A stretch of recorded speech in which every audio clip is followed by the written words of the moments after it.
is having a negative socio-economic impact. On Thursday, 7th May 2020, the Nation Media Group will hold a live virtual Nation Leadership Forum from 7:30 p.m. on NTV.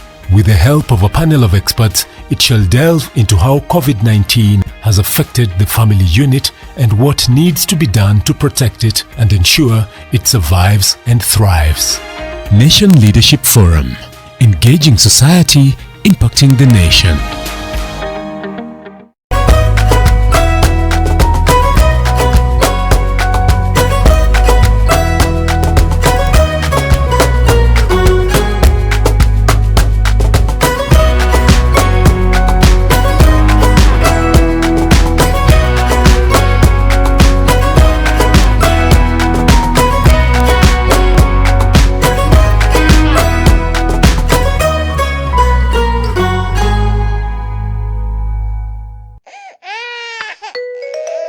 Rashes again?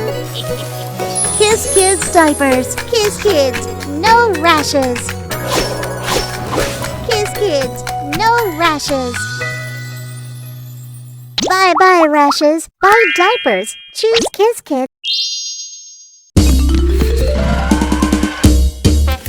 Sona moja imetengenezwa kwa njia spesheli ili kupambana na maumivu kwa haraka. Sona moja ina aspirin kama kiungo. Sona moja, kitulizo kamili. Maumivu yakizidi, pata ushauri wa daktari.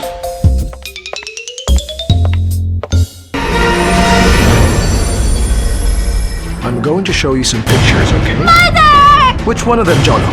You need to get rid of every single one of the witnesses. You're one of the few who can still get close to Erica. You will be the one to kill Erica, as well as Jono. I have good news. Agatha's going to live with us again. Welcome home, Agatha! You know we've known each other for so long, but I never got to meet your son. I can take you to him so you can finally meet him. That's dangerous. What if she brings Jolo with her? All the better for me, so I can kill them both at once. We're ready for you, Rocco. Are you worried? Do you need somebody to talk to? Do you need counseling support? 1199 for free counseling or any necessary referral and linkage for psychosocial support. This message is brought to you by the Ministry of Health and the Kenya Red Cross. This is Fact Finder from the BBC. Fate of floods in East Africa. Is climate change to blame, and who pays the price? The challenges of reporting on conflicts. A BBC reporter tells us how he uncovered the truth on what undermines Somalia's search for peace. And we hear from an Israel researcher on what's fueling the surge on deepfake videos and what's new.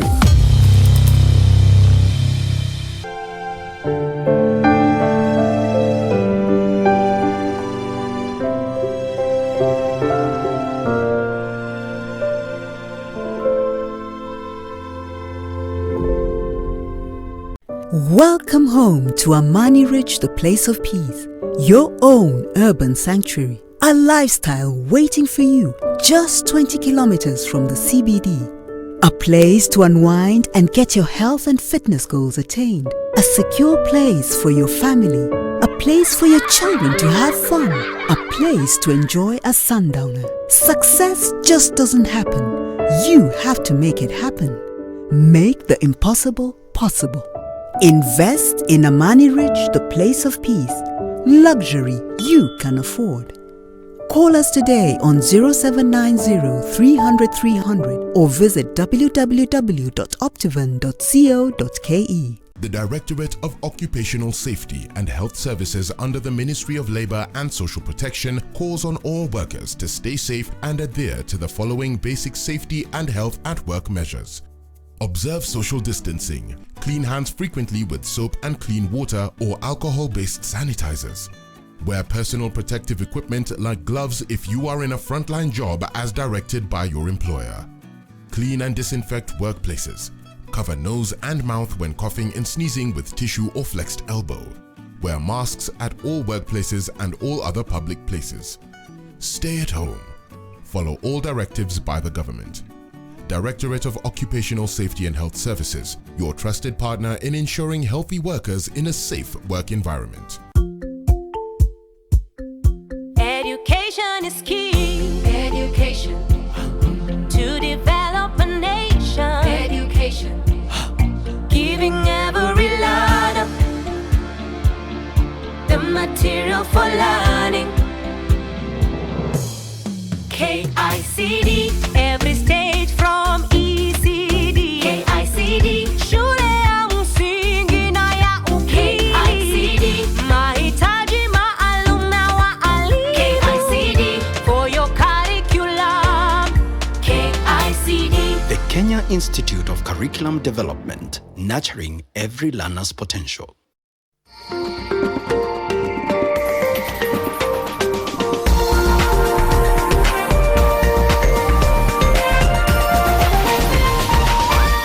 This is NTV.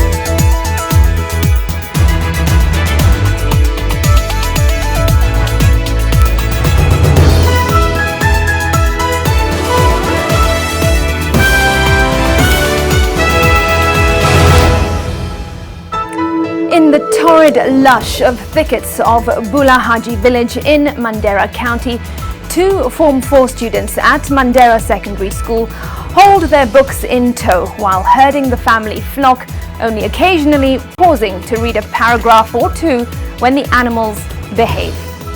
Miles away in Kajiado County's Ongata Rongai, tens of students at Rockfield Senior School are logged into the virtual class of the day, served through an interface of advanced technological aids and guided by a multitasking teacher.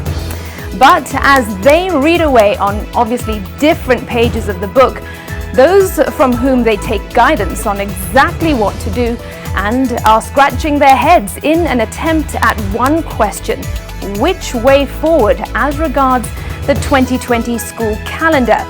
Well, the pandemic is pounding every area of human life, and for the first time in likely years, a monstrous crisis has visited our schools, shut the doors of our classrooms, and sent our learners home.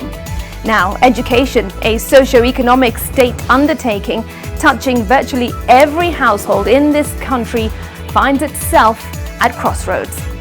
Well, Team Coverage Wednesday looks at the classes in crisis with a keen eye on the learning disparities in the country in these times of a global pandemic. Hello and welcome to NTV Tonight, this 6th day of the new month of May 2020. The top stories. Tonight, nobody in, nobody out. We have identified some epicenters where the numbers have continued to grow. Further containment measures for Eastleigh and Mombasa's Old Town. There will be closure of any markets, any restaurants and eateries within those 2 areas. Country records new high of confirmed COVID-19 cases. Plus, united in syllabus but divided by circumstance. The plight of millions of Kenyan learners. I would just like to ask that the exams not be postponed but be lowered to a level of areas which have already been covered. We cannot get access to them. Like internet, we don't get laptops, phones. Classes are in crisis and education is at a crossroads. Watoto yetu ya reserve abatiwe exam tofauti na watoto watao. Our Team Coverage Wednesday issue. Plus, 190 dead as rains pour misery. The weatherman warns. The next 2 days, the rains are expected to be quite heavy. The government to act. There are parts of this country where now we're going to be forced to apply a bit of force and move people. Also tonight, no church, no tithe, no offering. One pastor's mission to put food on the table.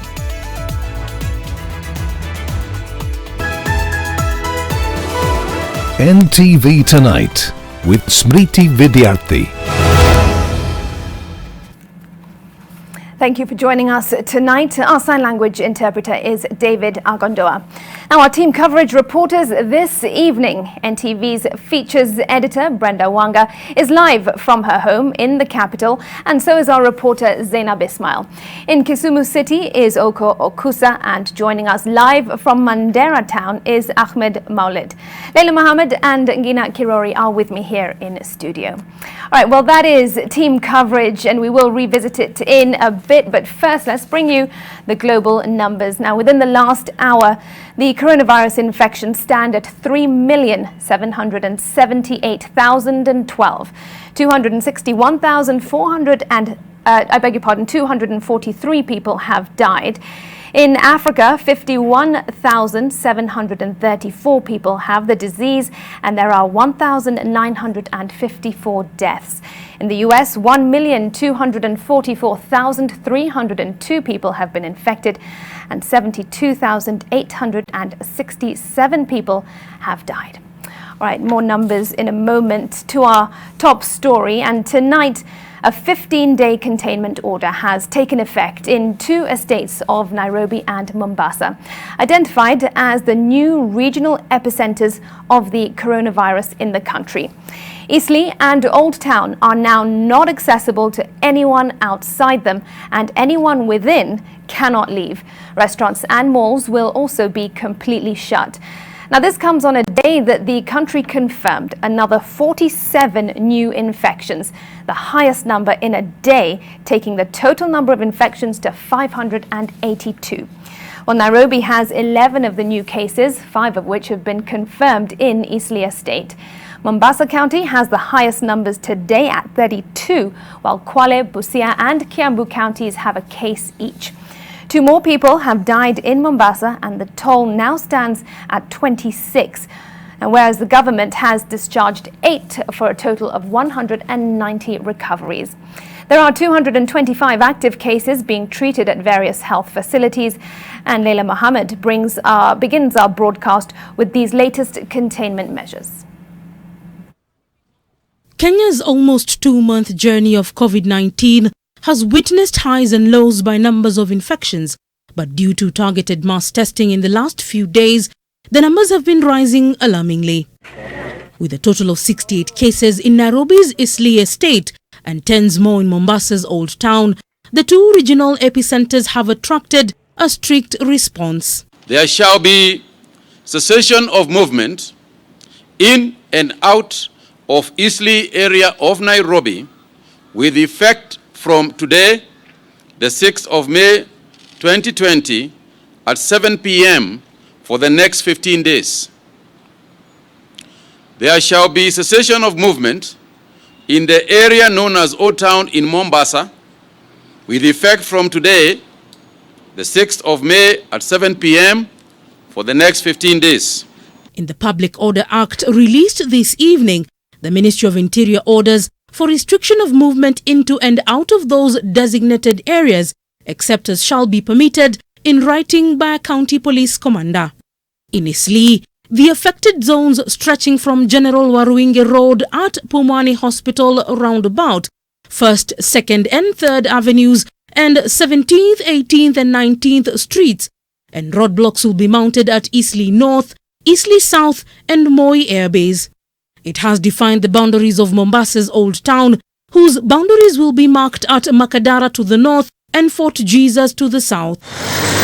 The news of cessation of movement have not caught residents of Eastleigh by surprise. Tunataka kupata afueni kutoka kwa serikali kwa sababu wametufungia Eastleigh.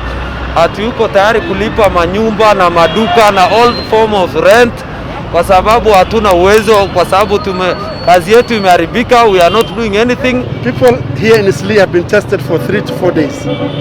And then within 3 and 4 days, the government has announced a cessation of movement abruptly without giving enough notice. So it's so unfair for residents and business people here in Eastleigh and people who depend on Eastleigh for their daily living. Corona ambayo iko Eastleigh, mbona hatuoni contact tracing? Wachani kutuonea, mtufungulie biashara tufanye kazi. Corona, hakuna kitu unaitwa corona serikali. by blocking the movement into and out of two particular estates within Nairobi and Mombasa counties. The Ministry of Health now says that this will be the best movement to curb the further spread of COVID-19 in those areas it considers hotspots. We have identified some epicenters where the numbers have continued to grow. These are especially Isli in Nairobi and Old Town Mombasa. The situation in those areas has now become of serious concern. But there is yet another challenge for the authorities, that of patients now dying from home. The two deaths announced Wednesday are in Mombasa County and both died in their homes. In the past 1 or 2 weeks, we have realized increased cases of deaths at the community level, or patients dying upon reaching the accident and emergency unit, especially in Mombasa. And therefore, they are likely to be shedding very high levels of the COVID-19 virus, therefore making them extremely infectious. While mass testing continues in areas where containment has been imposed, the government now says that it will foot all bills of those who will be taken into isolation facilities for treatment. Leila Mohammed, NTV. Well, as a result of the containment measure instituted in Mombasa's Old Town, there appears to have been a mass exodus of residents just in time to beat the 7 p.m. deadline this evening. Also affected by new guidelines announced by the Ministry of Transport are thousands of truck drivers and Kenya Ports Authority workers in the coastal city. Well, our Mombasa reporter, or rather our coast reporter, Kevin Mutai, is working on that story and will be bringing us the details later on in this bulletin. All right, let's now shift focus to our team coverage issue this Wednesday, and that is the crisis in the education sector due to the COVID-19 pandemic. Now, first out is our features editor, Brenda Wanga, live from home. Now, Brenda, technology is once again coming to the aid of many, isn't it? In addition to schools benefiting from technology, businesses as well. And that's how we can have this conversation with you without being in studio. Indeed, Smriti. Well, e-learning has been adopted both by the state and the learners as a means of just keeping the syllabus coverage going on, and also just as a way of keeping learners busy during this crisis. Although right now many may look at it as just a stopgap measure, it is at least keeping the learners busy as they stay away from school during this pandemic. Here's a look.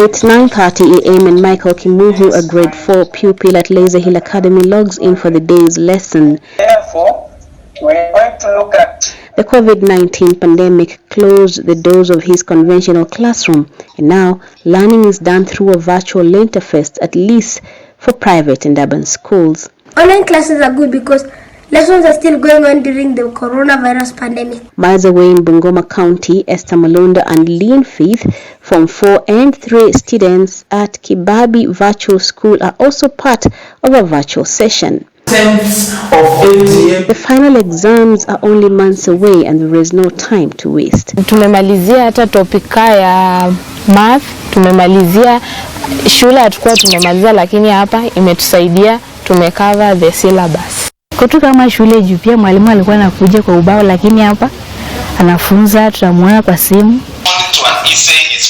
And with this disruptive change comes delegated responsibility. Parents, long reduced to just checking homework and report cards, are now more absorbed in the learning process. And to achieve this, I had to make a few changes in my home.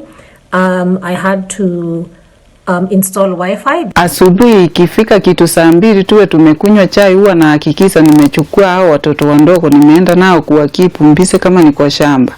But hao candidates na wawacha kwa room mahali wanaweza somea. Yvonne, I don't know if you've gotten me on that. Yeah, I've gotten you. Then there are the technical and cost implications. Imebidi nijinyime vitu kadhaa na ni wa support kwa sababu hatujui muda yenye wamekaa nyumbani remeti itakuwa lini. The same Russian. But there is another headache. School administrators in private institutions are asking for fees. All administrative costs are catered for by that money, they say. Without it, everything comes to a standstill. Itakuwa vigumu sana kama shule zitaanza kulipisha wanafunzi tena, wazazi wagaramike. The Ministry of Education, as the one controlling issues of fees, will have to give us direction on how much we are going to charge or how much we are not going to charge. This, we would like to leave it at that point. While e-learning is ensuring continuity, albeit at a snail's pace, it is merely just a stopgap measure, for no one knows how long the crisis will last. The biggest challenge that we are having today is that not all children are able to access these digital platforms because of the hidden cost implication. Teachers also express fears that this inequality may affect the overall syllabus coverage when learning resumes. That privilege, unfortunately, is only available to a few learners who can access these digital aids. Many more are not able to get their hands onto this, as my colleague Oko Okusa has been finding out. Okusa? Brenda, it is quite a different picture in the rural settings across the country where learners can't get access to the digital tools and are mostly connected to the national power grid. Here is how it looks for them. We got to Osen village in Baringo North in time to catch Caleb Kiprop, a class 8 pupil at Osen Primary School, beginning his day. Kiprop, as you will soon learn, lives with his grandmother and is scheduled to sit the Kenya Certificate of Primary Education exams later this year. Nikiamkanga asubuhi hata naenda kazi zangu ya shamba, hata sipatanga time ya kusoma. Nikisoma tu nasoma tu jioni na saa hiyo stima hata inaweza potea. In the neighboring Eldama Ravine, we find Mercy Jepkemboi, a Form 3 student at Mercy Girls High School, doing what has become a daily routine since the government closed down schools due to COVID-19. You know, in rural areas, we don't have gas cookers, everything. We have to go for firewood. Even we have to go and fetch water in rivers. So when we come back, we just feel tired. You don't get that enough time to study. Kiprop and Mercy represents millions of learners living in rural Kenya, away from the luxuries of steady internet, television, and reliable power supply. We need our teachers' help, and we cannot get access to them. Like internet, we don't get laptops, phones, because we don't get those equipments at home. Mtihani ni ngumu juu hatujamaliza syllabus ya shule, tujamaliza kila hata tujakava hiyo topics ya darasa. Ama ingewezekana hii maneno ya class 8 exam, watoto yetu ya reserve abatiwe exam tofauti na watoto watao. Hata watoto watao ni wako na sitima, wako na hii vitu zingine na hii laptop ama nini ama simu ile ina watu wanatumia internet nini. Mimi sina simu yangu ni hii katuta tu. This pandemic has only done more to expose the disparities in the education sector. Whereas some learners are continuing with learning activities, those in the rural and public schools closed their books, not by choice, the moment schools were shut. We appeal to the government that when the schools open, they start afresh to all schools in the country so that all the children can be rated equally when it comes to exams. The inequality rift in the education sector continues to widen, and the unlucky learners, who are the majority, lag way behind.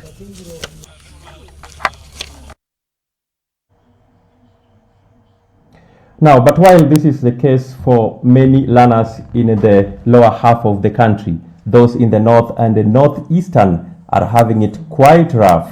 Ahmed Maulid has more. Ahmed. Akusa, thank you.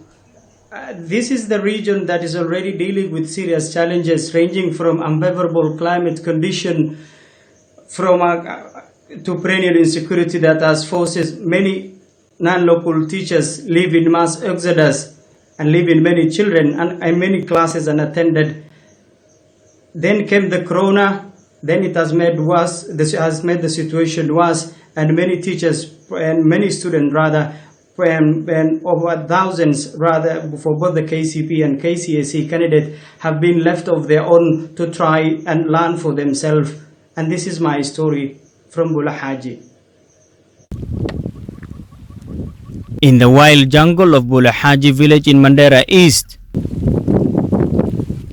Abdi Khaliq Mahmoud and Abdi Below, Form 4 candidates at Mandera Secondary School, are herding their family livestock.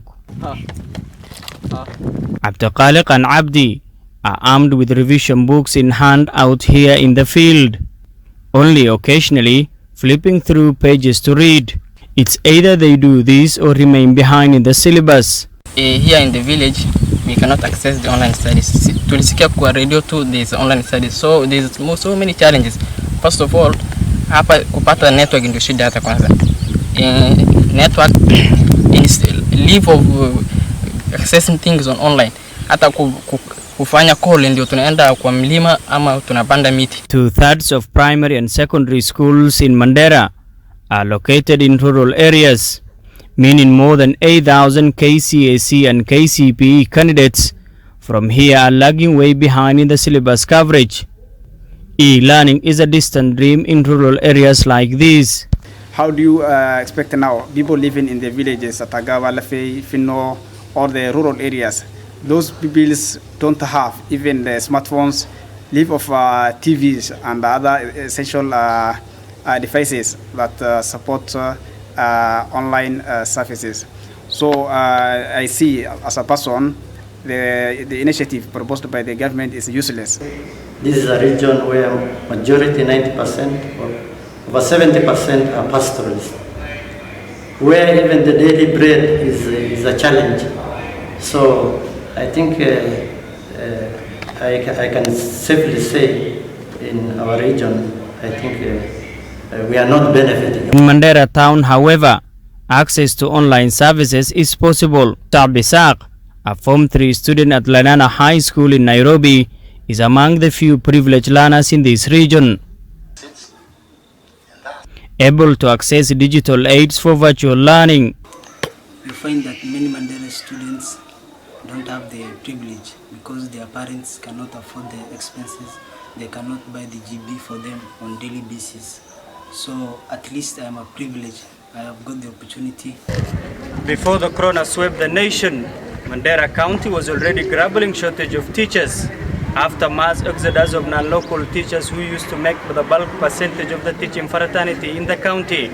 Then came the coronavirus, which diminished the education hopes and progress in the county. Private schools are often perceived as a better off, but in the northern eastern region, most are equally handicapped and cannot quench the thirst of knowledge for their learners at this time. But the level of income of private schools is very, it's not as stable as such. Because ordinarily we would have got equipment to help us be able to do this, but we are also handicapped.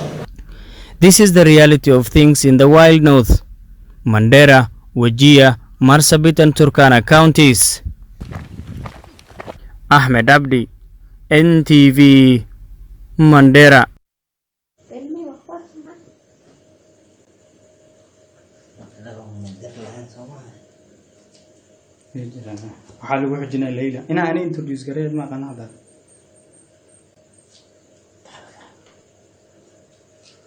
And yes, Smithy, this is the real story and that is happening in Mandera County. Majority of the students and candidates, particularly across the northern Kenya, from Turkana, Marsabit, Garissa and Wajir, all of them were told to stand for their own. And it showed the big disparity in the Kenyan education system. Leila? Well, Ahmed, the big question is whether to keep the exam dates in November or to push them further. This is the big headache for the government of Kenya, teachers and even the candidates themselves. Some are indeed learning with their teachers while others are left to revise on their own. Take a look. Just a moment, gentlemen. 8 a.m. Monday morning at Rockfields Boys Senior School in Ongata Rongai, Kajiado County. Form 4 candidates are logged in from various locations as the teacher leads the lesson. That's correct. Apart from Assignments are also shared on this platform.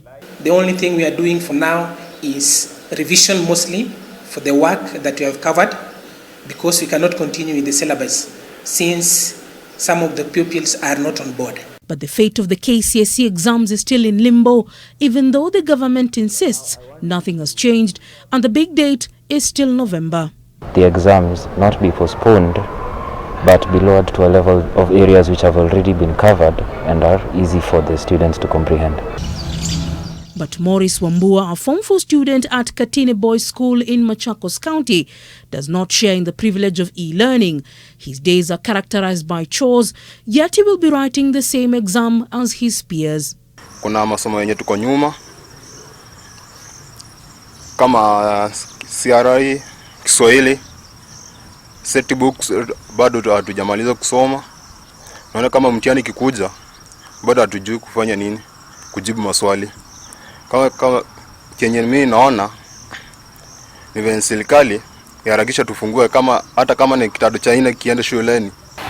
Kwa mazingira wa shuleni napata kuwa tumezoeana na kukaa na kusoma mtihani, kuamka, kuja darasani, kusoma, kuendeleza silabasi, lakini napata hapa nyumbani kuwa ni tuna uhuru tu wa kufanya kitu yoyote, unaweza amua uache kusoma. Hapa hivyo ni mola tu, lakini huwa tunajisomea na kuweka mola mbele. Then there are the standard 8 pupils scheduled to sit their KCPE exams in early November. The story is the same here, privileged and disadvantaged. Online ndio saa zingine moto inazaisha kwa simu au network ikue chini ama bundles ziishe. Wakati tuko huko nyumbani ni kulima, kuchota maji na kuenda kulisha mbuzi. Tunapatanga wakati, lakini wakati unakuanga mchache. Wakati tunaendelea kufanya revision, tunaweza patana na maswali magumu hatuwezi uliza. Once the coronavirus is kicked out, the rush to recover lost time will take center stage, and that burden will befall a key group, the teachers. I would want to allay fears that the pending work will not be done, especially for those preparing to sit national examinations. And for the other classes, at least we will be able to continue with the work. Even with the backlog, time can be found. Iwapo itaenda chini kufikia mwezi wa 6 vile waziri alisema na shule sifunguliwe, ningependa kusema kwamba serikali ipatie nafasi ya kwanza Form 4 na Class 8. Form 4 na Class 8 ni kama gari ambalo limefunga barabara. Mwenye hiyo gari asipotoa aidha aendeshe ama wafurude hiyo gari itoke kwa barabara, magari mengine haiwezi kufanya nini? Kupita. But even they are divided on the fate of the final examinations. We've not reached, in my view, a critical stage that will require exams to be moved. At least where we are, should we be able to come back to school in June, I'm sure these exams can take off. And exams does not necessarily mean the syllabus should have been covered up to the end. Let's not be in a rush. Even if it means to postpone those exams, I don't see the harm in it, so long as students get to do those exams while they have finished the syllabus and done adequate revision, as it were. The time lost should be compensated. The Education Ministry says it is working closely with the Ministry of Health to ensure schools are safe for students once schools resume. But no one can tell when that will be. This is an issue that will continue to be debated at least until there is a clear end in sight for the coronavirus pandemic in the country. And as Zainab Ismail reports, this is a matter that many key stakeholders are looking into. That's right, Leila. Schools are definitely opened this week back that has been pushed to by at least a month, according to the dates that had been set initially. And of course, the Ministry of Education has been issuing guidelines to learners with regards on how they can be able to continue with their learning, including assurances on how they can be able to recover lost time, as well as the exams that would be done as scheduled. Here's a story that I'd filed earlier. For more than 6 weeks now, schools have remained closed as a result of the coronavirus pandemic. The government pushing for the use of digital learning as an alternative during this time, but this has only exposed serious inefficiencies within the sector. The Ministry of Education says they have postponed school reopening to June 4th for students to pick up from where they had left off, which means that schools will now cumulatively lose 7 weeks of learning time. We know that we are not reaching all the children, and that every effort is being made to try and reach those children by getting, we are actually now thinking about how to get the gadgets to them, because you heard His Excellency the President had launched some balloons a few months ago. Quite a number of those balloons are up there. So it's not going to be an issue of bandwidth, but the issue of the end product, which is either the tablet or the computer or a smartphone. Then there is a headache of recovering lost time. The ministry says the August holidays will be shortened by 2 weeks. School days adjusted to have longer hours and school term mid-break reduced by 4 days. Also, the original dates for the KCPE and KCSE exams in November remain intact. I want to emphasize one point, that whenever the examination is going to be administered, every child, every Kenyan child will have been given the opportunity to cover whatever time that is lost before the said examination is administered. But with the uncertain nature of the global pandemic, no one can tell for sure how practical these directives are. Amos Keboru, an education policy expert, says it is time the country diagnosed its education policy to accommodate and address issues brought about by the pandemic. Whatever is happening right now has to be looked at as a temporary relief in terms of helping children to minimize loss of learning. Why are we still obsessed with these national examinations, whereas we know that we can therefore place all children into secondary school? Why don't we therefore begin to identify mechanisms that will facilitate all children to join Form 1? Secondly, why are we still having a lot of emphasis on the Form 4 examinations, whereas we know that perhaps to join into certain institutions and faculties, it is not just a function of how you performed in national examinations? Why shouldn't we therefore begin to have this very serious conversation at this point in time, so that the examination calendar is not reduced just to some poorly designed assessment and exams that we think that's where life starts and ends? We should also be calling Mitiani House to order and ask them, what are you doing to adjust? Everybody's adjusting. KRA has adjusted. Central Bank has adjusted. Banks have adjusted. Transport sector has adjusted. What is so big about examinations that they have refused to adjust? With close to 2 months of the calendar already affected, the government has some difficult decisions to make if everything is to be covered within the original term dates, regardless of the shift. There is the science of learning. Children learn in particular contexts.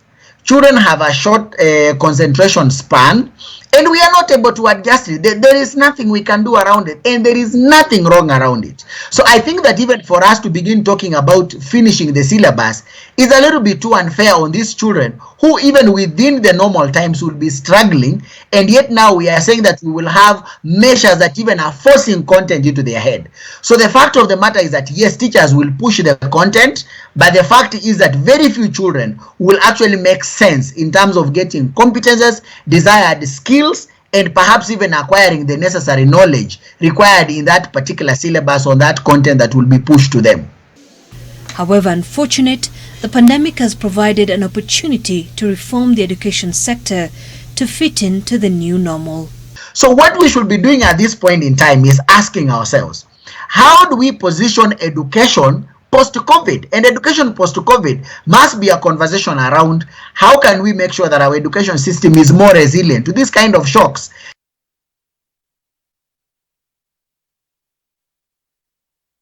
The coronavirus pandemic, some parents have adopted homeschooling as their preferred method of instituting and enabling their children learn. And Ngina Kirori has been speaking to some of those parents. And Ngina, what really did you find out?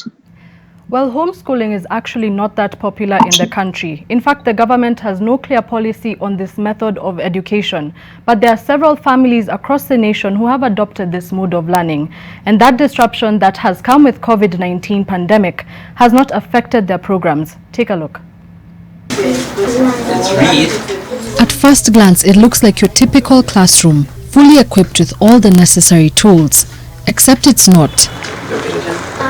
It is in fact the home of Pauline and Humphrey Gikanga, homeschooling parents for 4 years now, who have converted this servants' quarter into a classroom to teach their daughters 8-year-old Tatiana and 6-year-old Talisa. Humphrey had to go through training to teach his daughters. We wake up in the morning. After waking up in the morning, we do our breakfast. After breakfast, they come and do their devotions because we are Christians. We start with devotions. After devotions, that's when they start their work.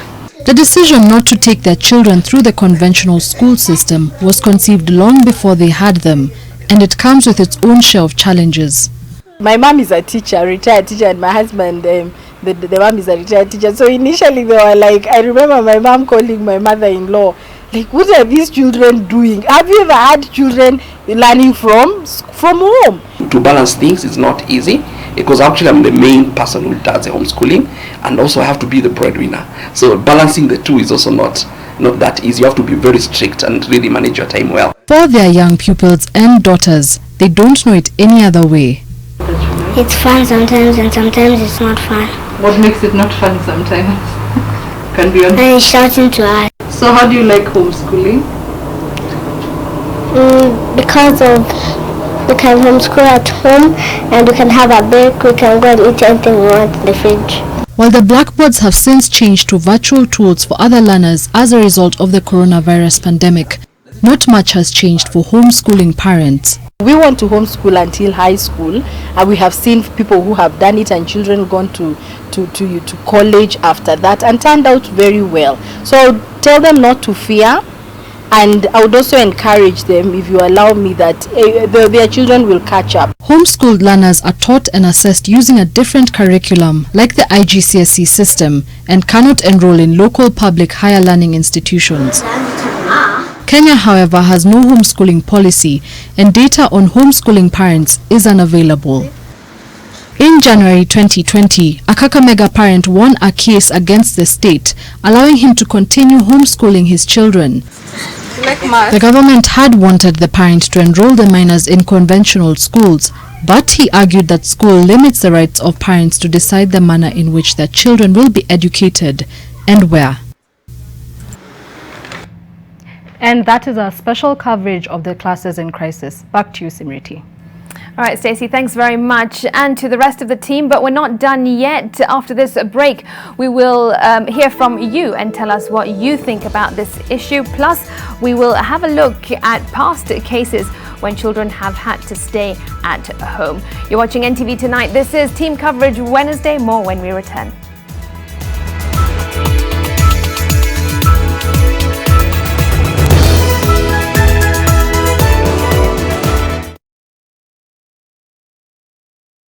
If we continue to behave normally, this disease will treat us abnormally.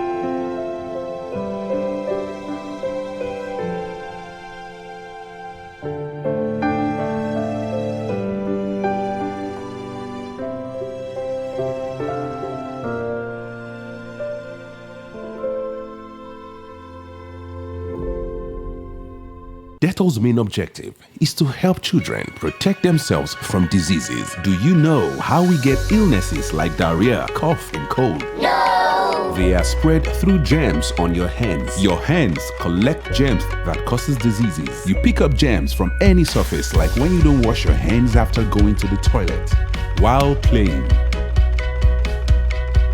And then you can get sick because of germs. That's why you need to fight germs to stay healthy by washing your hands regularly with Dettol soap that gives the best germ protection ever against many illness-causing germs. Wash, wash, wash your hands. What you have to do is bath, bath, bath yourself. Dettol soap every day. Wash, wash, wash your hands. Na nikirudi huko umemaliza.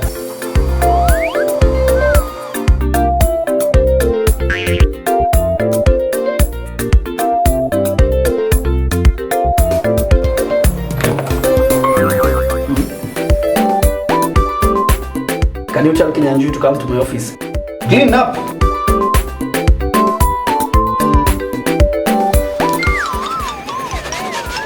Kinyanjui, this is a problem, eh? Next time, uende ununue selector yako, utengeneze sandwich zako, uachane na sandwich za boss. Selector. The difference is in the taste. And now, Selector comes with free Zesta jam for a limited period of time. Welcome home to Amani Ridge, the place of peace. Your own urban sanctuary. A lifestyle waiting for you just 20 kilometers from the CBD. A place to unwind and get your health and fitness goals attained. A secure place for your family. A place for your children to have fun. A place to enjoy a sundowner. Success just doesn't happen. You have to make it happen. Make the impossible possible. Invest in Amani Ridge, the place of peace. Luxury you can afford. Call us today on 0790 300 300 or visit www.optivan.co.ke. Disinfect and protect your home with Jik. Jik kills 99.9% of illness-causing germs. Disinfect floors, kitchen and bathroom surfaces and wash white clothes, towels and dishcloths with Jik bleach. Just Jik it. I'm going to show you some pictures, okay? Mother! Which one of them, Jolo? You need to get rid of every single one of the witnesses. You're one of the few who can still get close to Erica. You will be the one to kill Erica, as well as Jolo. I have good news. Agatha's going to live with us again. Welcome home, Agatha! You know we've known each other for so long, but I never got to meet your son. I can take you to him so you can finally meet him. That's dangerous. What if she brings Jolo with her? All the better for me, so I can kill them both at once. We're ready for you, Rocco.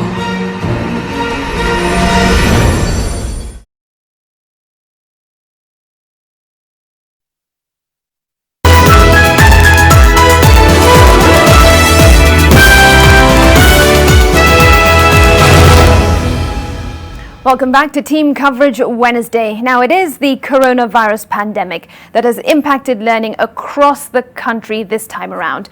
But it is not the first time that classes have been plunged into crisis.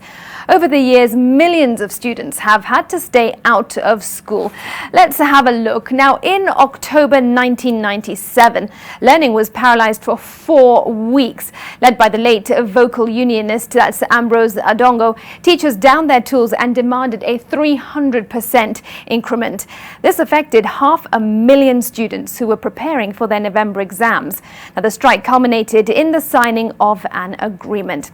Then, in October 2002, learning came to a halt for a month again as teachers demanded another pay rise.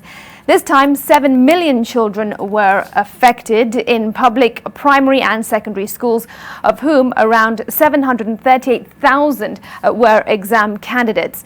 Classes resumed after a collective bargaining agreement was then signed. Now, in January 2008, this is what happened. It was the post-election violence that plunged the entire nation into chaos, including, of course, the education sector. Now, this time around, the sector was affected and millions of learners at various levels were hit hard, including 8 million in primary and 1.1 million in secondary schools. 765 teachers were also forced to relocate from schools, and then the government moved to create makeshift schools set up in various camps. Now, January 2009 saw a teachers' strike disrupt learning for 2 weeks. Hundreds of thousands were affected. Over 19,000 primary schools had to be closed. Teachers demanded a 19 billion shilling pay package, but the government offered 7.3 billion shillings in phases. And then in September 2015, it was 5 long weeks at home for pupils, again due to a teachers' strike. 12 million learners, including 1.4 million candidates who would sit exams, were affected as teachers demanded a 50 to 60% pay increase. And to make up for lost time, the government extended the school term, and several pupils had to forego their half term. So really, it is now time for the government to rethink how they can fix the crisis in classes due to the coronavirus pandemic. All right, well, we went out and we wanted to hear your views about this issue, and here's a sample of what you had to say from across the country. They are trying to lower the holiday. It's fine because at least we can get more time in school and we can get to cover the syllabus more. Wakati wanarudi shuleni wanawekewa kitu inaitwa social distance pamoja na walimu. Wakiingia kwa kwanza wanapimwa, wanafika kule ndani, walimu pia wasiruhusiwe kutoka. Hakuna mtu anatoka na kuingia na waendelee na syllabus. Naona hiyo mtihani isongeshwe kwa sababu hayasoma, sina TV ya kumpana asome. Hawa watoto wanangojea tu mwalimu atakapotokea darasa wafundishe. Watakapoletewa hizo questions na itakuwa inafanana na yule mwenye anaonanga TV kila wakati, anapata questions kwa radio anajibu. Questions itakuwa zinafanana. Akipata hizo questions si ataona giza, wengine watazirai. Network inatatanisha kiasi na inaweza hang mahali tunapofunzwa afu kabla irudi vizuri wameendelea kidogo, hasa hapo kuna tatizo. Masomo ya televisheni naweza sema iko sawa, ingawaji hiyo muda yenye wanapewa ndio kidogo, because some concepts ziko large, na ukisema maybe 30 minutes na lesson imeisha na mtoto labda kuna kitu hakuwa ameelewa zaidi, na mimi kama mzazi siwezi jua terms zingine kama chemistry zingine zinanilemea. The television one, it is very difficult to find those children concentrating at the TV in the name of learning. Maybe unless you allow them to see their vipindi maybe. Pale shuleni watoto wanatoka sehemu mbalimbali. Hata kuna wale ambao wakati walisikia corona wakasafirishwa, kuna wale wako Nairobi, wako Mombasa, wako wapi. Sasa wakirudi wakirejea, alafu waseme watoto wamerejea shuleni. Wewe si jua mgani amekuja na gani.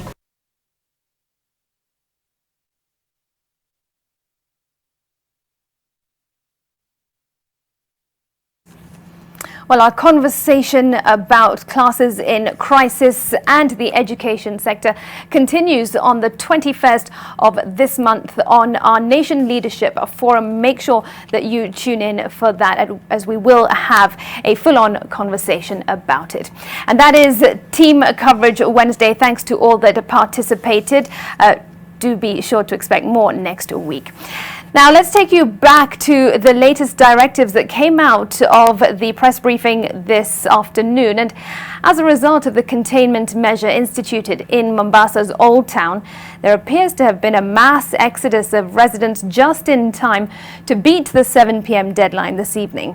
Also affected by new guidelines announced by the Ministry of Transport are thousands of truck drivers and Kenya Ports Authority workers in the coastal city. NTV's Kevin Mutai has more.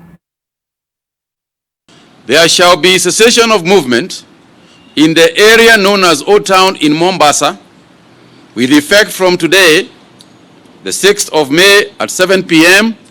for the next 15 days. Not long after the government announced restriction of movement in and out of Mombasa's Old Town, some of the residents in the area started packing their belongings to seek refuge away from the area. Hapa ndio inaitwa Mombasa Old Town. Fort Jesus iko mahali fulani hapa. Na tukiona hapa kuna hii barabara ya Makadara Road ambayo inaanzia mahali inakutana na Digo Road, hii barabara mpaka Fort Jesus pale. Alafu Digo Road upande huu hadi hapa kuna barabara nyingine hapa. Hadi kwenye ile barabara jina lake nitawapatia hivi sasa. Hapo ndio mahali Old Town inafikia. Kwa hivyo wakazi hawataruhusiwa kuingia au kutoka kwenye hii sehemu. The government has been contemplating this course of action for a while now as a result of the surge of COVID-19 infections in the area. The Ministry of Health confirmed 32 more cases Wednesday as the tally hit the 200 mark in Mombasa, with 2 more fatalities reported in the county. And once again, Old Town has a huge number. Cases in Mombasa are mainly in Old Town, with 18 cases, 18 additional cases being from the Old Town. A truck driver has been denied entry into Mombasa County after displaying COVID-19 symptoms. The driver is said to have been tested 2 days ago in Kwale, and now he is stuck in Mariakani. We are wondering how this individual was able to move from the county where he was tested for COVID and continue to do his usual work, which is truck driving. The government has issued additional guidelines for port operators and truck drivers. Before they are let into Port of Mombasa, ICD Nairobi or ICD Naivasha, they must produce that COVID-free certificate. Otherwise, they will not be allowed to get into the port. Secondly, they have to be tested, like we said before, every 14 days. Every 14 days, so the certificate to be valid for only 14 days. Thereafter, they must show that it's actually been renewed. CS Macharia also says that staff members at the Port of Mombasa have been reduced from 6,200 to 4,000, with only key areas such as cargo operations given nod to do business. The ministry also says that the arrival of the new ferry at the Likoni Channel will help ease the human traffic in the wake of rising community transmission of the deadly virus. Kevin Mutai, NTV, Mombasa. All right, and now we move to another issue of great concern. And the government now says that it will forcibly evacuate people from flood-prone areas after close to 200 people were killed and another 600,000 displaced by the ongoing rains. This comes as the weatherman predicts more rainfall in the coming days. Silas Apollo has that report. With close to 196 people dead from the ongoing rains, the government warns that the situation could worsen in the coming days as the country is expected to receive more rainfall. The latest figures released by the government show that more families could be displaced by the ongoing rainfall, which is expected to continue to the month of June. Devolution Cabinet Secretary Eugene Wamalwa says the rains, which began in mid-April, have killed 194 people and displaced thousands. Usiku wa kuamkia jana tumepoteza Wakenya wengine 30 kwa masaa karibu 44. The government says an alert has been issued to some of the worst-prone counties like Garissa and Tana River, with residents urged to seek alternative shelter. Dams are also flooding, something that the Ministry of Energy says is alarming. The reservoir of Masinga, as per this morning, we've reached historical figure of 57.86 above the sea level. Maximum reservoir is 1056.5, so you can see it's above. We do not have an option. We are moving some people out by force. We have instructed the county commissioners and the county security teams in Garissa and in Tana River to move everyone on those ways away from there, even if it means putting them on lorries ourselves and getting them out of danger. Wamalwa says relief food and funds have been dispatched to the affected families, like those living in Budalangi after River Nzoia burst its banks, destroying homes and farms. In Kirinyaga County, some 15 more families were rendered homeless by floods. And we're not just talking about food, we are also going to ensure that in the camps, we want to distribute masks so that we avoid the situation escalating in the camps. We want to also distribute mosquito nets to the affected families. Despite the ongoing rains, residents of Nairobi have also been warned of extended periods of water rationing. We appeal for water to be used in a rational manner, sparingly, knowing that we have this temporary problem. We have also moved in to position water tanks, particularly to the affected populations that have been affected, and we have availed potable, clean water in these locations. The rains and consequent flooding and landslide in some areas have forced hundreds of families to sleep out in the cold. Matiang'i says a government multi-agency task force is already working on modalities of evacuating people from risk-prone areas to safer grounds, warning against failure to heed the advice. This is science. This is not fiction, and it's not even politics. So that we spend time debating whether we should do it or we should not do it. Once we have been advised by the Met people here, and you have heard all of them, we have been advised by our colleagues in the energy sector, you have heard the Minister for Energy. What follows is that we should move. The Meteorological Department says the rains will most affect the west, central and coastal regions of the country. Silas Apollo, NTV. Right, certainly a story that we will be following. Remember, do stay safe. Time for a break on NTV. Tonight, I'll lead the business news when we return, and also later we'll bring you a story about a pastor and some eggs. Stay tuned to make the connection between the two.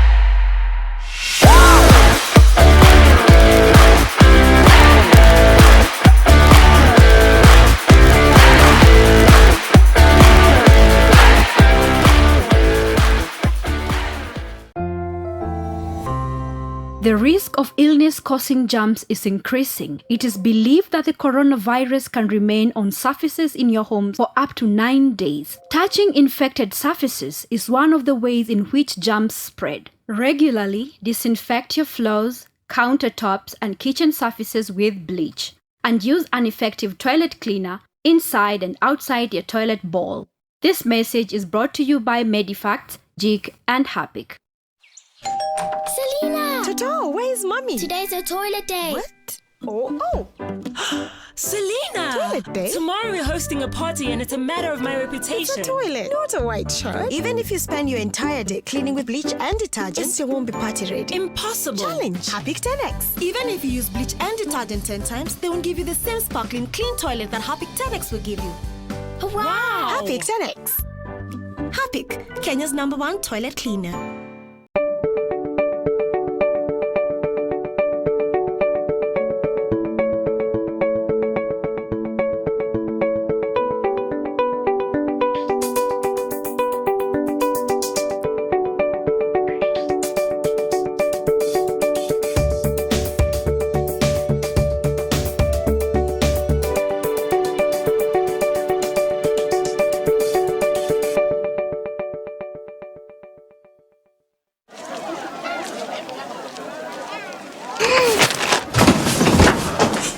Your gums hurt? Yeah. Does your toothpaste contain sage, eucalyptus, myrrh, chamomile? All that in one toothpaste? Yes, try Colgate Herbal. Colgate Herbal contains nature's best herbs and Colgate's fluoride technology to give you strong teeth and healthy gums. Ah, Colgate Herbal. Let's go. Colgate Herbal for strong teeth and healthy gums naturally. NTV Business News in association with KCB Internet Banking. Welcome back to the business news. The government is exploring ways of enhancing the protection of local industries involved in the production of personal protective equipment, that's PPEs. Industrialization Cabinet Secretary Betty Maina says that this will provide the much needed buffer not only for combating COVID-19 but also creating employment. Judith Cherono with the details. Local industry has for years decried the adverse effects of stiff competition from cheap imports flooding the country. The textile industry, in particular, has borne the brunt of imports arriving from markets such as China, where the cost of production is relatively lower. The Ministry of Industrialization now says this is about to change to the favor of local manufacturers. For textiles, for instance, the common external tariff is actually at 25%. So there's a lot of protection for local industries, and we're taking this to the next level. Betty Maina says that local ventures now need to scale up their production capacity to commercial standards to take advantage of the present situation brought about by the COVID-19 pandemic.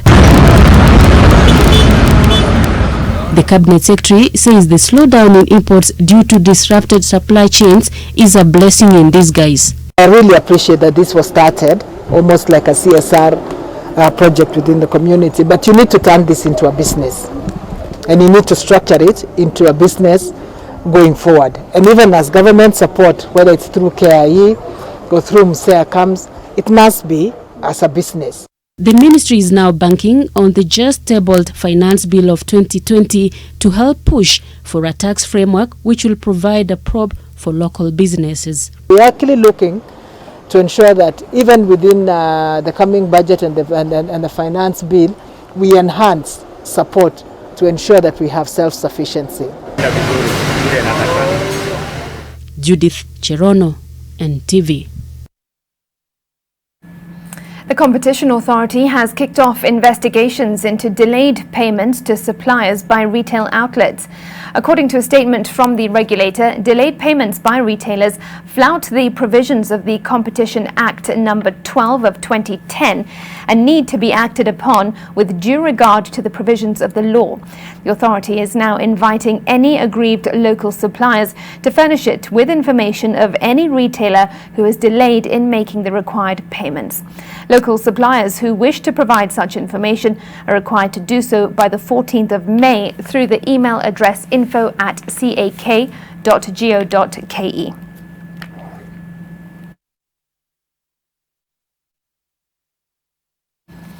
UAP Old Mutual has reported a loss of 3.4 billion shillings for the year ended December 2019, an increase from the 518 million shillings loss reported in 2018. Now, in the period under review, the company's total income declined by 4.7% to stand at 17.8 billion shillings. That's 17.8 billion shillings, even as total expenses rose by 4.8% to 8.1 billion shillings. The company's management has attributed the deepening loss to challenges faced by the group's investment property portfolio due to the deterioration of the markets in Kenya and Uganda and also South Sudan. Our trading update at Q4 of 2019, the property markets across East Africa have been softening, with rental yields declining. It is therefore unsurprising that when we received the valuations done by independent valuers, there was a significant drop in the value of our properties. Following the agreement between the presidency and the banking fraternity regarding the cushioning of borrowers in light of the COVID-19 pandemic, Standard Chartered Bank has restructured loans worth about 8 billion shillings. Now, according to a statement from the management, the bank's restructuring exercise has targeted businesses operating in tourism, building and construction, trade and manufacturing, and the micro, small and medium-sized segments. The bank's Chief Executive Officer Kariuki Ngari says that the restructuring includes a 3-month holiday for loan holders, 12-month extension on personal loans and mortgage, and a 6 to 12-month credit card payment extension.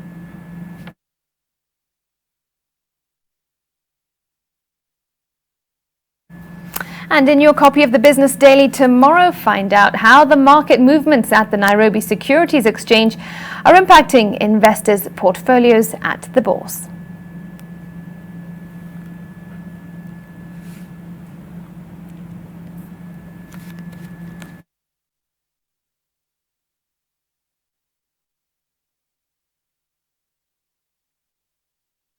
NTV Business News in association with KCB Internet Banking. We can always talk about your account online whenever you like. Register at your nearest branch for KCB Internet Banking today. All right, time for another breather. Remember, the Pastor and the Egg story is coming up. Stay with us.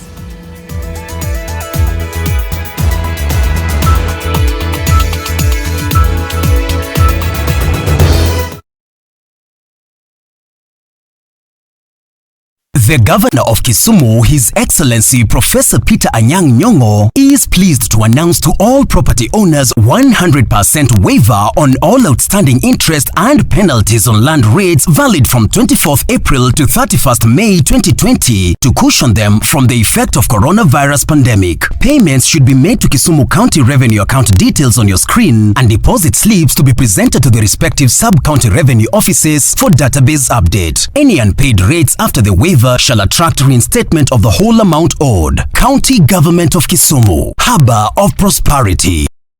Welcome to the conferencing service. Emma, carry on, Ken. First quarter sales, they're up 90%. Very good, very good. We are looking at a 55 billion shilling profit by the end of the financial year. Now we are talking. Here we talk billions. Very good. I gotta go. Wacha niendelee na kazi. A person has left the conference. Niko nyumbani. Downloads are very fast. Streaming, eco. And I'm just working from here. Stay connected and work from the convenience of wherever you are. Fiber to the home. Working from home? No problem. Fiber Home has you covered with the fastest and most reliable internet speeds. Get connected today. Kazi lazima iendelee. For a better tomorrow, don't forget to do the 1, 2, 3 with Colgate every night.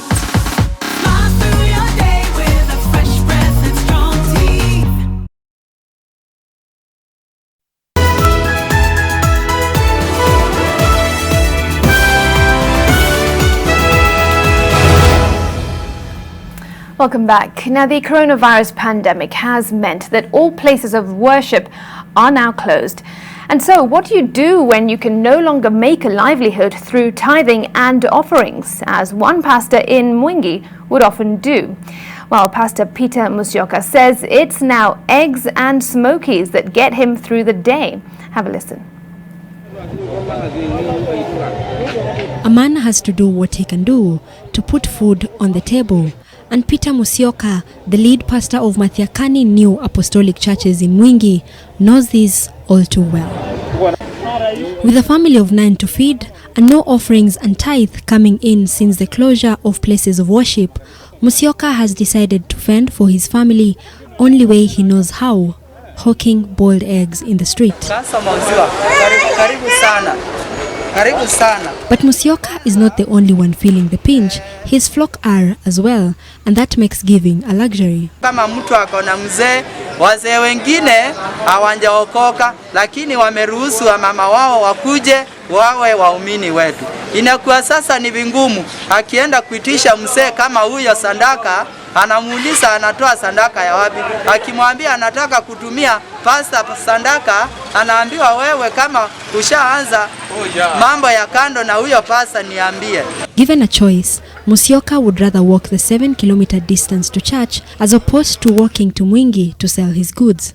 Before the global crisis, Musyoka was assured of cash and foodstuff donated by his congregation, but now inaweza kukuletea mbando ya unga na inakuletea 1,000 hiyo kama mboka.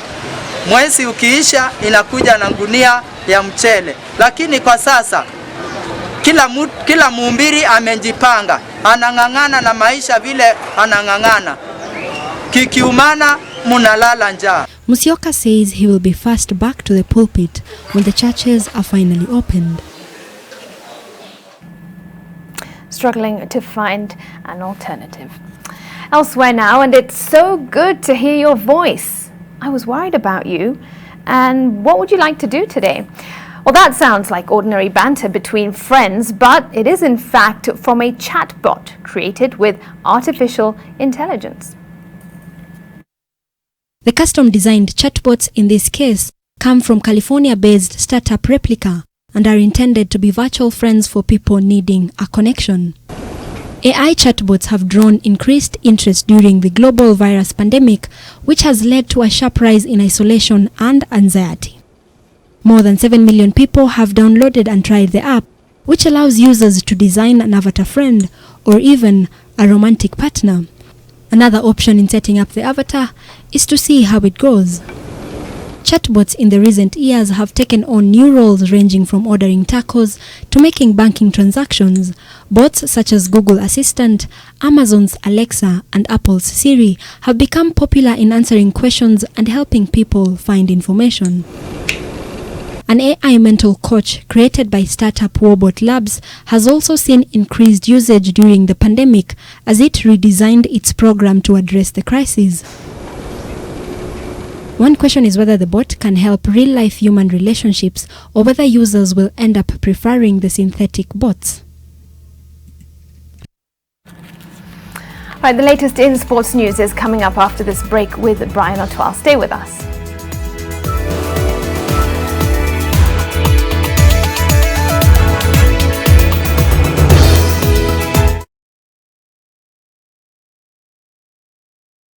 What do you see on the horizon?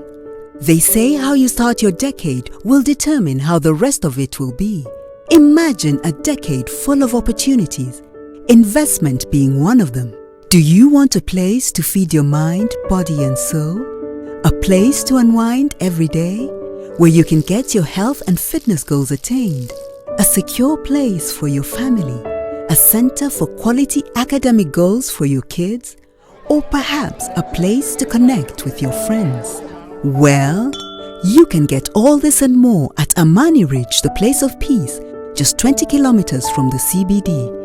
Call us today on 0790 300 300 or visit www.optivan.co.ke.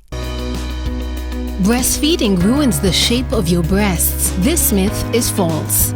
Feeding your baby at night makes breastfeeding easier. Yes, this is true. Small breasts can't produce enough milk. This myth is false. Kiss Kids diapers. Kiss Kids, no rashes. Kiss Kids, no rashes. Bye-bye rashes. Buy diapers. Choose Kiss Kids. I'm going to show you some pictures, okay? Mother! Which one of them, Jono?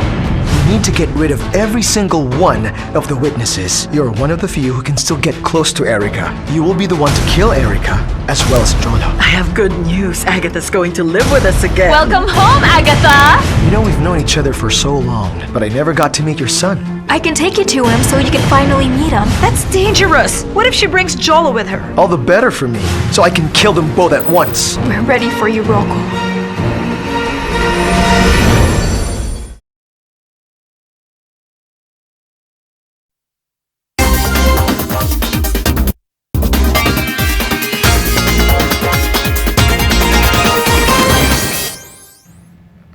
Hope you had a fantastic day. Let's have a look at the day's sports news. Welcome, my name is Brian Otwal. Doping cases have been on the rise recently, with more Kenyan runners finding themselves in the list of sanctioned athletes by the Athletics Integrity Unit. Our reporter Steve Keter spoke to former 800 meters Olympics gold medalist Wilfred Bungei, who shared his view on how the situation can be reversed. Maradona Mikel Kiprotich was provisionally suspended by the Athletics Integrity Unit for the presence of banned substances in his sample. Another Kenyan, Alex Oloitiptip, was suspended on the same day for whereabouts failures, which is against the anti-doping rules. And according to Wilfred Bungei, the urge for an overnight success is the underlying problem in the Kenyan doping crisis. If you ask yourself today, why do we have doping? It is purely on someone who wants what we call a get-rich-quick way of life. Bungei, who graced the 800-meter track for over 10 years before winning his first Olympics gold, urged the athletes to consider building a legacy. Money should not be the only thing that inspires you as an athlete. A name is always the best thing that you can be able to leave a legacy after you are done with the sport that you are doing. He also proposed tougher measures to curb the rising doping menace in a bid to protect the nation's image. When I know very well that as Wilfred Bungei, that if I use this substance, I will go to jail, definitely I will not touch it. But if I know that I will be banned for 2 years, and there is always mask agents, there is always something that I can cheat, I may not be found, it gives me the reason to cheat. According to Bungei, athletics is a Kenyan heritage that should be jealously guarded at all costs. I look at athletics as what sells Kenya. I look at athletics as bringing employment around the country. Now, if few selfish athletes will tarnish a name and we end up being banned, how many people are going to be affected? Bungei, who is now retired, urged the athletes to ensure they maintain their fitness during this coronavirus pandemic that has seen the local and international events cancelled. Don't go partying, don't go doing activities that you know very well can easily give you an injury, but just know that you're an athlete that has a life. Kenya is in category A of the World Anti-Doping Agency watch list due to the high risk of doping in the country. This means that with every single new doping case reported, the country moves a step closer to being banned by the World Athletics, and therefore, players in the sector call for an immediate action to reverse the situation. Steve Keter, NTV Sports, Eldoret. Thank you so much, Steve. There, moving on, Gor Mahia's Tanzanian goalkeeper David Mapigano has told the 18-time Kenyan Premier League champions Gor Mahia to pay him all his dues, failure to which he will not return to the club. The goalkeeper has also told the club's bosses that he will not embark on any contractual negotiations before his salary arrears are paid in full. Gor has not paid its players' salaries running into 7 months, and there is possibility of mass exodus of key players who are seeking greener pastures. Mapigano, who signed for Kogalo in July 2018 from Tanzanian club Singida United, has a 3-year contract with the 18-time champions, which ends in July 2021. And in Germany, the Bundesliga season is free to start in the second half of May after the German government gave the green light on a return to action. All matches will, however, be played behind closed doors. Football in Germany has been suspended since mid-March, with coronavirus having infected over 150,000 people in the country so far. Almost 6,300 people have died of the disease in the country, and the league is the first of any Europe's major leagues to be given clearance to resume playing since the coronavirus pandemic took hold. Two of Germany's neighbors, the Netherlands and France, have ended their seasons, and the Bundesliga's General Assembly will be held in Frankfurt on Thursday to discuss the health and safety protocols to ensure the league's safe return. They are expected to decide on the start date and match calendar to conclude the 10-round matches remaining in that meeting.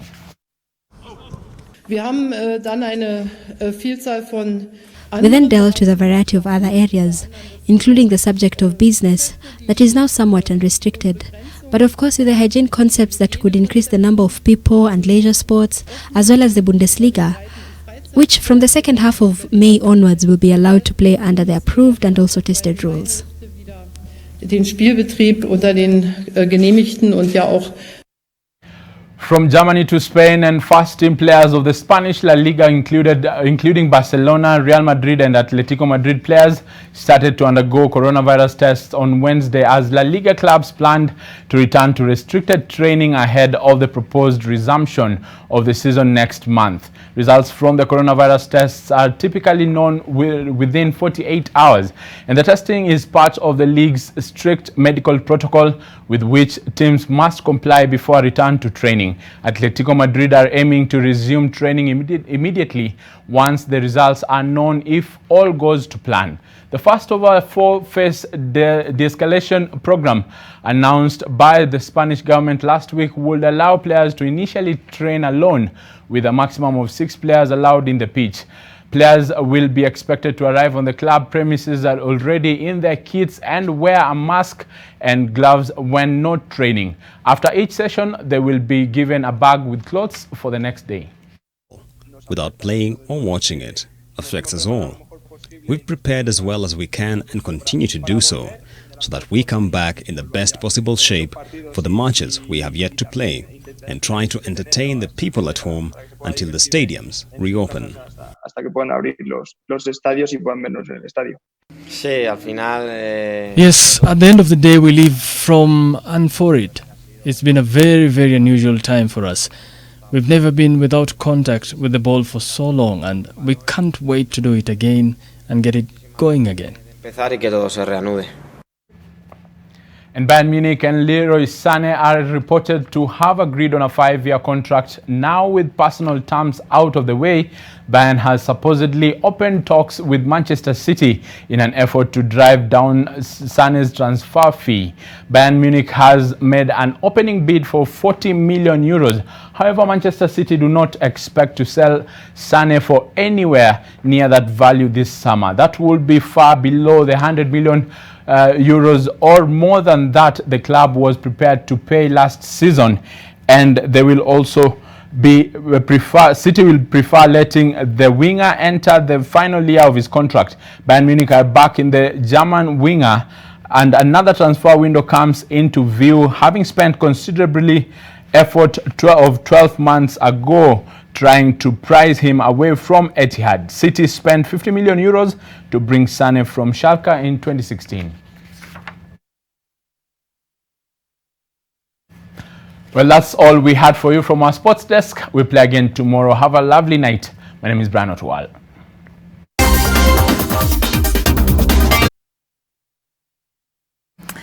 All right, thanks so much for watching NTV tonight. That's where we close. It has been team coverage Wednesday, and today our topic of conversation was classes in crisis, a check on the education sector. And remember that this conversation continues on the 21st of this month on the Nation Leadership Forum, that is NLF, and we will be bringing you more details of that as we gear up closer to the day. And remember that right now our children are actually our heroes. They have been told they cannot go to school, they have to stay indoors, something that they're really not used to doing. So this is a hard time for them, and hopefully they are coping as best as they can, but they require all the support that they can get from parents, friends, teachers, families, and of course the government too.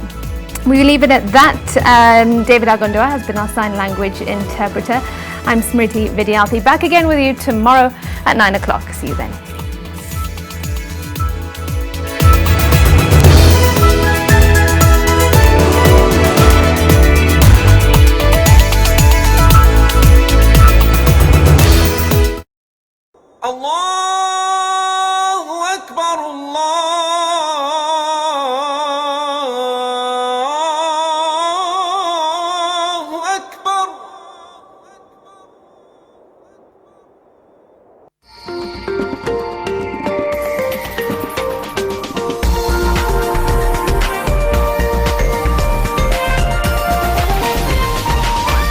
This is NTV.